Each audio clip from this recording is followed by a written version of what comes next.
Granting a user Search Console access is a vital process that allows you to share the managing and monitoring of your website's performance.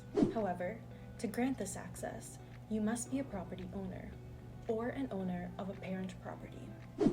To grant a user access on Search Console, open your property of choice and navigate to the property settings.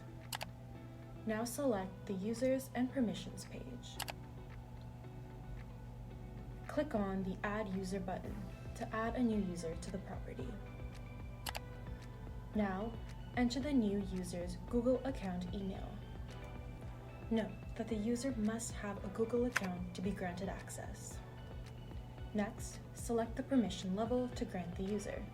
There are 3 main levels of permission to choose from: owner, full, or restricted. The owner has full control over the property and its settings, and can add and remove users. Full access is granted to the property, but without the ability to add or remove users.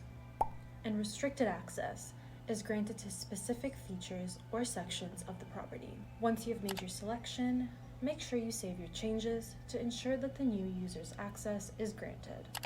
And just like that, you've successfully granted a user access on Google Search Console.